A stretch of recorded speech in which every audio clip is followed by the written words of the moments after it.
नमस्कार।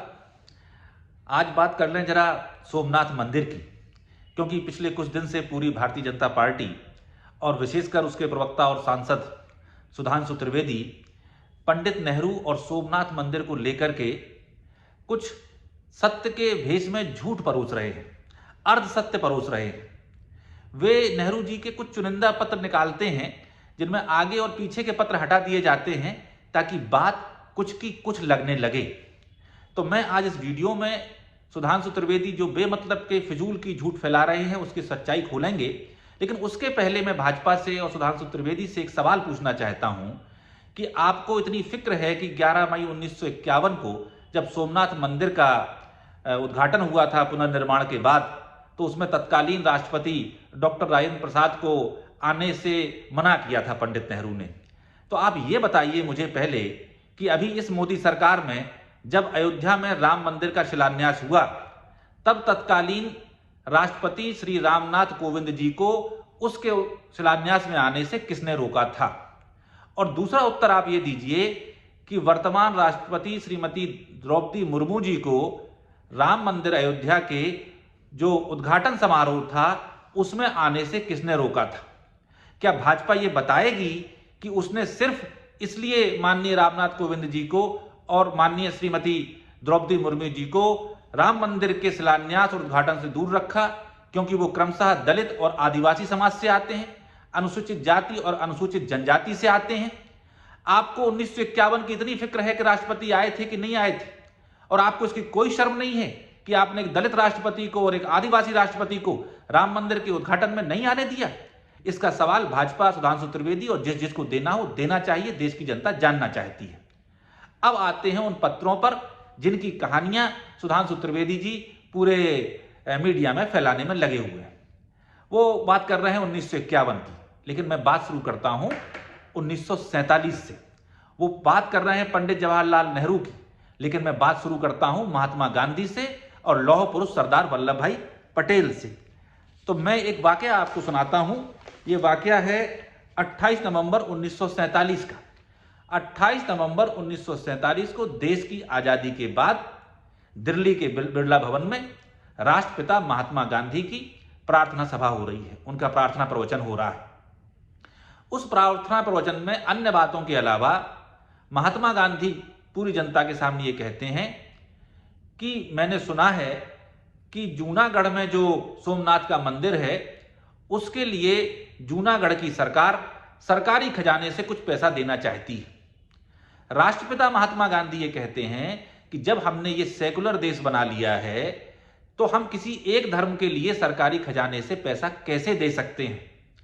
अगर ऐसे तो फिर हर धर्म के कार्यक्रम होंगे और उसके लिए सरकार पैसा देगी, ये कैसे संभव है?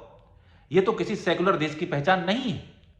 तब गांधी जी कहते हैं कि सब लोग अपने अपने धर्म के लिए, दूसरे धर्मों के लिए अपना चंदा इकट्ठा करें, अपने मंदिरों का, मस्जिदों का या जिसका भी धार्मिक स्थलों का निर्माण करना है निर्माण करें, लेकिन एक सेकुलर देश में सरकार के खजाने से इस तरह का पैसा नहीं दिया जाएगा।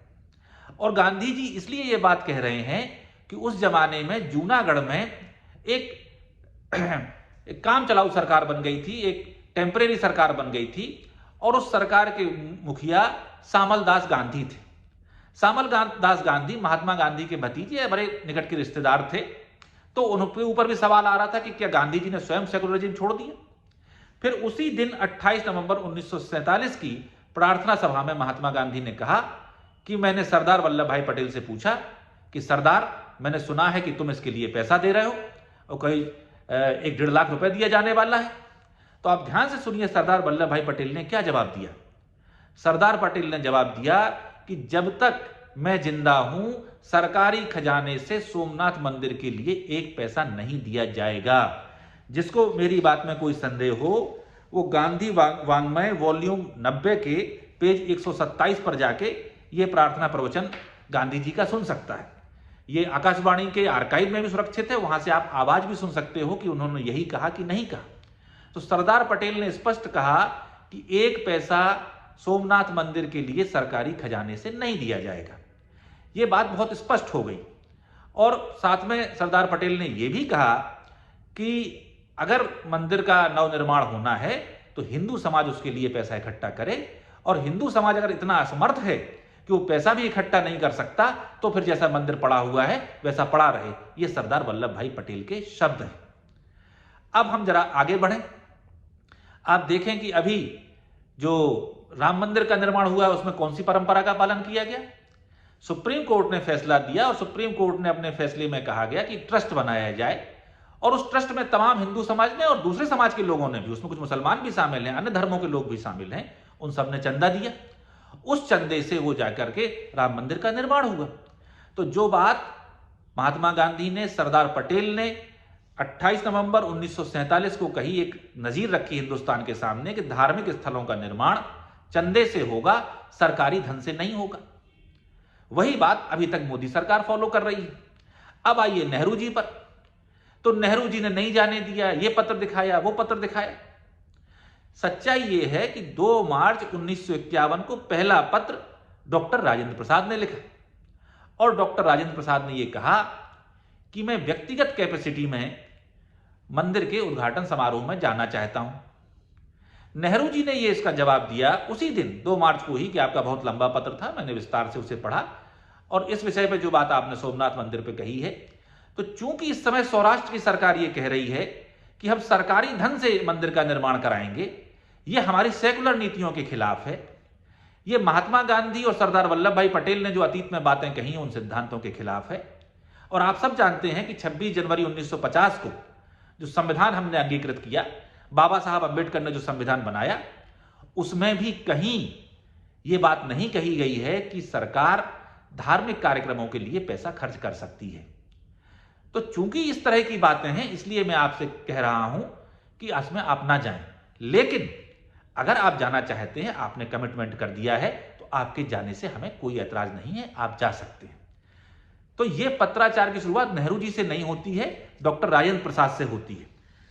और इसके बाद अन्य पत्रों का, राजा जी के पत्र का जिक्र भी इसमें सुधांशु त्रिवेदी ने किया। लेकिन 11 मार्च के पत्र में एक बार फिर नेहरू जी ने यही कहा है कि अगर राजेंद्र प्रसाद जी जाना चाहते हैं तो वो चले जाएं। इसके बाद 22 अप्रैल को जिस पत्र का इन्होंने जिक्र किया और उसका आधे अधूरी बातें कही, उसमें फिर के.एम. मुंशी जी को उन्होंने लिखा कि सौराष्ट्र की सरकार जो 5 लाख रुपए दे रही है मंदिर के निर्माण के लिए, ये गलत नजीर पेश की करेगा, और इससे मैं शामिल होना नहीं चाहता हूं, इससे मैं नहीं चाहता हूं कि भारत सरकार इसमें शामिल दिखाई दे, इसलिए मैंने राष्ट्रपति जी से कहा है। और साथ ही नेहरू जी ये भी कहते हैं, लेकिन चूंकि ये बात आगे बढ़ गई है, अब उन्होंने कमिटमेंट कर दिया है, तो मैं इस मामले को तूल नहीं दे रहा हूं। यह सच्चाई है। और जो बात नेहरू ने की वही मोदी जी के जमाने में हो रही है। नेहरू जी इसके विरोधी नहीं थे कि राष्ट्रपति जाए या ना जाए। नेहरू जी संविधान की रक्षा के लिए, सरदार वल्लभ भाई पटेल और महात्मा गांधी के बनाए सिद्धांतों के लिए, कांग्रेस के आजादी के आंदोलन के सिद्धांतों की रक्षा के लिए इस बात पर अडिग थे कि सरकारी कोष से किसी मंदिर, मस्जिद, गुरुद्वारे का निर्माण नहीं होना चाहिए, वो समाज अपनी तरफ से करे। वही नजीर आज तक कायम है। तो इसलिए ये बेफिजूल की बातें फैलाई जा रही हैं, लोगों को भ्रमित किया जा रहा है। और फिर मैं आखिरी में तो सवाल दोहराता हूं कि अगर आपको डॉक्टर राजेंद्र प्रसाद और नेहरू जी को बुलाने न बुलाने पर इतनी चिंता है, तो आप देश को जवाब दीजिए कि आदरणीय रामनाथ कोविंद जी जो दलित समाज से आते हैं, उन्हें राम मंदिर के निर्माण में राम मंदिर के शिलान्यास में राष्ट्रपति होते हुए क्यों नहीं बुलाया गया। ये बताइए कि राम मंदिर के उद्घाटन के समय आदिवासी समुदाय से आने वाली राष्ट्रपति माननीय श्रीमती द्रौपदी मुर्मू जी को क्यों नहीं बुलाया गया। अगर आपके सिद्धांत राजेंद्र प्रसाद जी के मामले में अलग हैं और वर्तमान राष्ट्रपतियों के मामले में अलग हैं, तो हिंदुस्तान की जनता आपके इस दोगलेपन को बहुत साफ साफ देख रही है।